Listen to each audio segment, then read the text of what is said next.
What's up, guys? Welcome to Daily Dose of Reddit. This is your host, Zach, and today's subreddit is r/ProRevenge.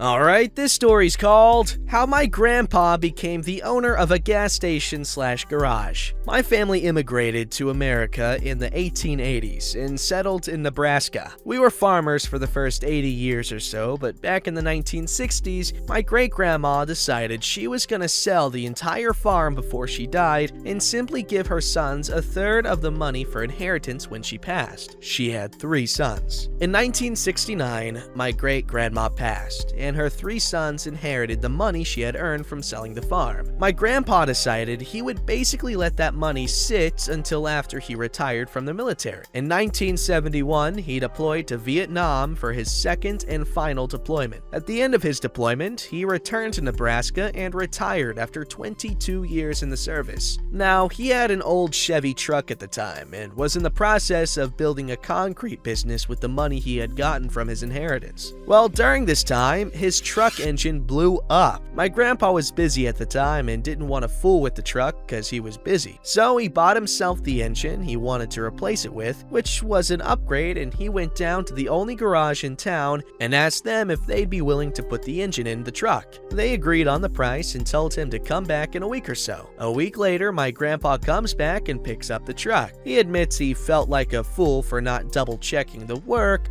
but assumed since this was the son of his friend that the son would do right by him. This was a small town. Well, my grandpa opens up the concrete business and he's busy, and it comes time for his first oil change. This is about 4 months after he had got the truck back. He's doing the oil change and notices that the engine he bought isn't the engine in his truck. It's a smaller engine. This obviously pisses him off to high heaven, as my grandma liked to say. So he storms on down to the garage and talks to Shop. Earl was the owner. Earl comes out and denies any wrongdoing, says he did as he was told and it shouldn't have taken him 4 months to bring the issue up. My grandpa tells Earl he needs to do what's right. Earl refuses. It's important to note, this is a small town. Written contracts and so forth aren't really a thing. Your worth is your word. My grandpa tells Earl he's gonna get him for this. Earl laughs and tells him to leave his shop. My grandpa goes down to the county and requests the record for who owns that gas station. Turns out it's an old family friend named Harold. My grandpa stops by Harold's house and starts inquiring about the business deal Harold has with Earl. Harold says, well, Earl rents the gas station/garage from him. My grandpa asks Harold how is everything going, and Harold confides that Earl hasn't paid his rent in 2 months. My grandpa asks, do you have a written lease with Earl? To which Harold goes, nah, I sure don't. My grandpa then asks, what if I bought the gas station and garage from you? Harold isn't completely on board with the idea, but my grandpa makes a strong point. Earl isn't paying his rent, Harold doesn't seem like he has much interest in being a landlord anymore, and my grandpa has the cash to buy the place outright. Harold is sensing something is up and asks my grandpa, did Earl do something to you? You seem awfully interested in this garage. Ain't you busy with that concrete business of yours? And my grandpa fills Harold in on the story. My grandpa also mentions that he has a son, my father, who needs something to do, and he'd be happy to buy the whole building from Harold for a fair price. And what happens after that is his business. Also, it's important to note, when Harold decided to rent this business to Earl, in that deal went all the equipment and tools that Harold had acquired over the years, so those belonged to the building. Harold and my grandpa came to a number that they both agreed on. A few days later, my grandpa paid Harold in cash, in full, for the business. The paperwork is done, and my grandpa is now the proud owner of a gas station and mechanic shop. Now, my grandpa senses that Earl ain't gonna be pleased when my grandpa fires Earl, so for extra good measure, my grandpa calls up the local sheriff, who's a high school friend, and asks the sheriff to come with him to break the news to Earl. So my grandpa and the sheriff go down to Earl's now former business,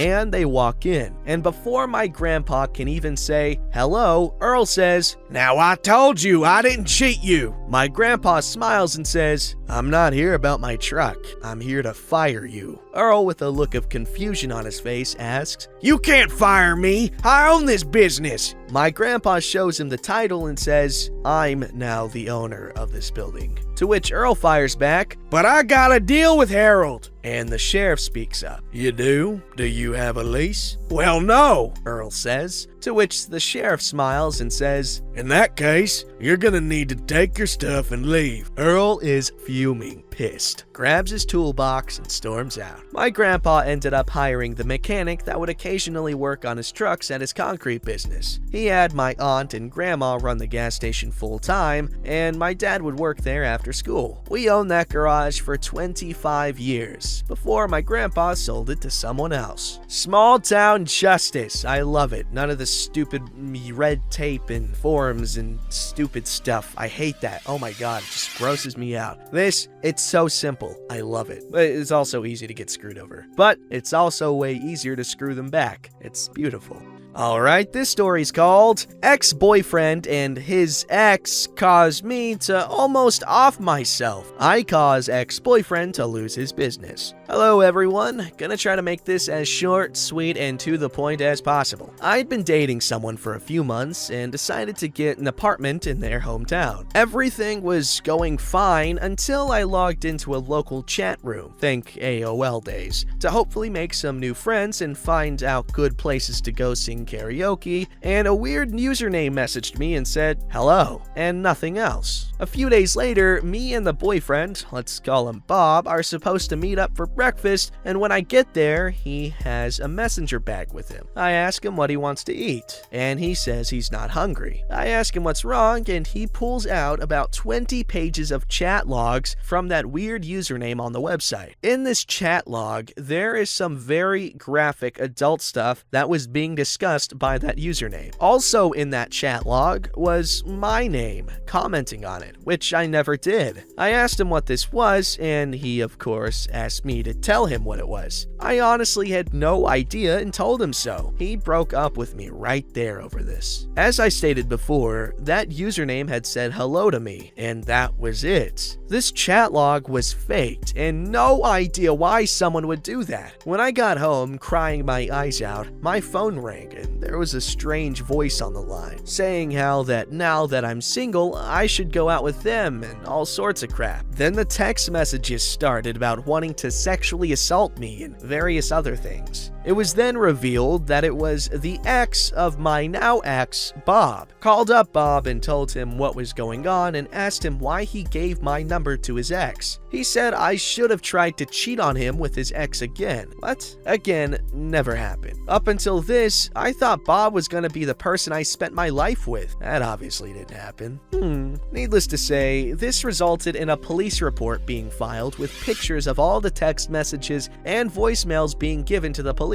I almost killed myself that night over all this. Bob's ex created this fake chat log to try to break us up, which I did just to try to get him back, which didn't work in the end. The revenge. My ex-boyfriend Bob was running a computer business, and at the time, Windows required CD keys to install. He was building custom computers for people, but using a key generator to make the keys to install Windows in Microsoft Office 2003. I found this out and decided to contact Microsoft and the anti-piracy groups and gave them all the information I had. I didn't hear anything more about it until just before I moved back to my home state, the hammer fell. My ex lost his computer business and was fined over $100,000 for the software piracy. He still doesn't know who turned him in, but it cost him everything he had worked for. He was forced to move back in with his parents, sell his car, and get a job waiting tables. I was told I should post this here because we didn't know if this counted as pro or nuclear revenge. Updates. I was asked why Bob got the brunt of this. Well, here it is. Bob gave my contact information to his ex, and that started a campaign of harassment by his ex towards me. Police wouldn't do anything because of his uncle being on the force. So, Bob giving my phone number out to people and being the instigator and telling them to hit me up, as I later found out, is why he got the brunt of it. Rather have went after that sleazeball ex of his, but I couldn't get info on him. I suspect the other reason that the police didn't do anything was because of it involving 3 gay guys. Maybe if it had been a big city, maybe something thing would have been done back in 2005, but being the Midwest probably explains why the police there didn't give a rat's ass. Also, I should mention that I have done some IT work in the past, so that's why I called Microsoft and the anti-piracy groups, because I knew what Bob was doing was piracy, and it would cost him everything if they dropped the hammer on him, which it did. Jeez, that makes me think of my 6th grade girlfriend.